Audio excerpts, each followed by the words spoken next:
Quando ero piccola attendevo sempre con delizia e terrore l'autunno, che era la stagione quando si potevano mangiare i cachi. Io adoravo i cachi, però per me era anche una tragedia perché non riuscivo a mangiarli senza sporcarmi il vestito e mia madre si arrabbiava sempre tantissimo quando mi sporcavo il vestito e era una cosa, un circolo vizioso dal quale non c'era via di scampo, non lo so perché non abbia mai pensato di mettermi un tovagliolo davanti. Comunque c'era questa cosa qua che i cacchi mi piacevano tantissimo, però avevo paura di sporcarmi perché quando io ero bambina, i bambini non si dovevano sporcare, dovevano giocare senza sporcarsi, soprattutto quando mangiavano, dovevano essere sempre lindi e puliti. Io sono cresciuta un po' con questo trauma, così quando sono diventata io madre mi sono ripromessa che mio figlio si sarebbe potuto sporcare come voleva e che non gli avrei mai detto no, non fare così perché ti sporchi, perché non volevo fargli rivivere il trauma, che sono piccoli traumi, cioè a un adulto sembrano cose da poco, però quando sei bambina queste cose qua poi ti rimangono dentro.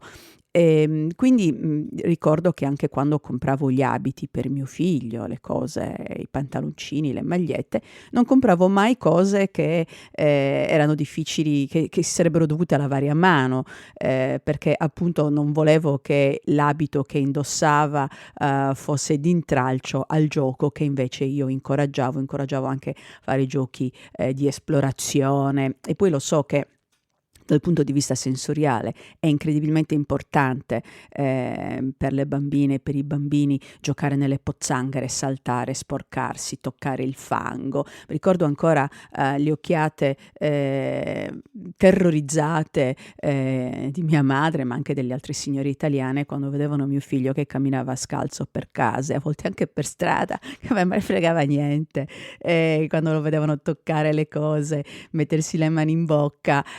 Dice: "Ma come gli fai mettere le mani in bocca?" Io dicevo: vabbè sono anticorpi, ma che te frega?" Certo che non mi riguarda. Perché dico questo? Perché, spesso, i genitori, non si rendono conto che impedendo ai figli, di toccare il fango, di saltare nelle pozzanghere come fa Peppa Pig o, di fare le marachelle come fanno, i personaggi dei libri di Roald Dahl, stanno effettivamente restringendo l'orizzonte dei bambini. Ma chi se ne frega se devi lavare un vestito, una maglia in più, buttala in lavatrice che, viva Dio, ormai le lavatrici ci sono, esistono anche gli essiccatori, ma chi se ne frega? Ma è meglio lavare una maglietta in più che limitare gli orizzonti dei bambini e delle bambine quando invece questi orizzonti li dovrebbero ampliare.